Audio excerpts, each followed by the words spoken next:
lafa qotamuu danda'u waan bal'aa qabnuu fi humna nuun qabnu guddaa wanta ta'eef akkamittiin rakkoo hawaasa kanaa furuu qaba kan jedhu yaada keessa ture. Maqaan koo Ermiyaas Waaqshumaan jedhama.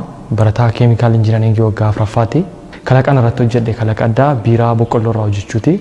Biiraa fi uskii kan inni hojjechuu barbaade yeroo ammaa biyyoota keenya keessatti konsaamshinii alkooliidhaaf namni qabu baay'ee guddaa wanta ta'eef oomishi qonnaa kun si'a baay'ee alaa dhufanii waan hojjetamanii biyya keenya keessatti galanii fi wanti kun hafuu qaba. Sharafa biyya alaa hambisuu qabna. Biyyi keenya qonnaan bulaa baay'ee qabdi. Akkasumas lafa qotamuu danda'u waan bal'aa qabnuu fi humna nuun qabnu guddaa wanta ta'eef akkamittiin rakkoo hawaasa kanaa furuu qaba kan jedhu yaada keessa ture. Sabooda yaada kanaa gara proposaalii qopheessee dhaanni laaboraatoorii keessatti hojjechuu jalqabe.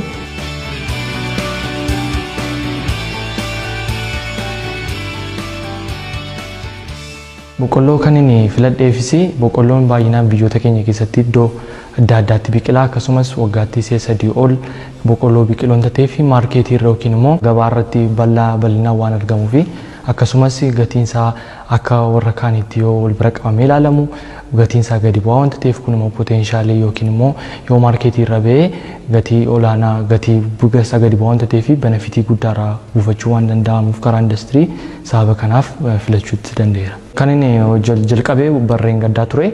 Jalqabaa yuunivarsiitii keenyaaf proposaalii akkasii yaada akkasii piroojeektii hojjechuun qaba jedhee gashee yuunivarsiitiinis yaada koo kanaa gammachuudhaan fudhatanii akkan hojjedhuuf haala laaboraatoorii keessatti naa mijeessanii kanarra dhaabadhee laabii kana keessatti personal laab iskeeliidhaan small scale yookiin immoo liitirii 1 amma liitirii 3 hojjechuutti jalqabee sabooda wanti kun gaafa milkaa'utti ka'u yaadi isaa kun yaada beessa gaafa ta'utti ka'u gara industirii heeni kan hojii wal deemee heeni kan biratti paayilot iskeeliidhaan bifa industiriitti ba'ee hojjetamuu danda'u irratti immoo yaala kanas milkaa'ee amma liitirii amma 100tti hojjennee more production irra galuu waan danda'u wanta ta'eef akkasumas kwaalitiin isaas baay'ee bareedaa kan ta'e oomishuu danda'ee jira.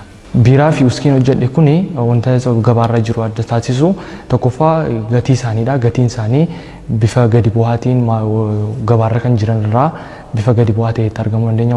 Lamaffaan immoo haalli hojiin isaanii illee bifa salphaa ta'een kan hojjetamanna. Akkasumas immoo akkuma beekamu akka addunyaa irratti wiskii fi biiraan si'a baay'ee garbuurraadha kan isaan hojjetamanii garuu kan inni irraa hojjechuu danda'e boqqolloorraa wanta ta'eef bifa bal'aadhaan argame kanarraa oomishuu hin danda'ameera. Si'a baay'ee wiskiin akkuma beekamu gara biyya alaadhaa kan inni biyya keenya keessatti galu. Kanaaf hojiin koo kun yoo milkaa'ee borii gabaatti ba'ee sharafa biyya alaa akkasumas akka hambisu kanarra darbees akka biyya alaatti erginee birrii guddaa sharafa biyya alaa akka argachuu dandeenyudha kan inni humni inni qabu. Kanaaf jabaadhee kan inni hojjechaa jiru biyyi keenya bor wanta kana akka isheen ekspoortii gochuu dandeessuttidha kan inni hojjechaa jiru. Hojii koo kana iddoo guddaa geessuu barbaada. Amma yuunivarsiitii waggaa afuraffaan barachaa jira. Bara dhufu kan inni eebbifamu ta'a. Kanaaf yaadi koo bara dhufu akka eebbifameen gabaarra oolchuudha kan inni yaadaa jiru. Kanaaf amma qo'annoo gabaa taasisaa jirra. Wanti kun akkam yoo gabaarra ba'ee bu'aa argamsiisuu danda'a kan jiru irratti hojjechaa jirra. Kanaaf abdiin qaba waggaa dhufu oomishi koo kun gabaarra oolee fayyadamaan hundumtuu argachuu danda'a jedhee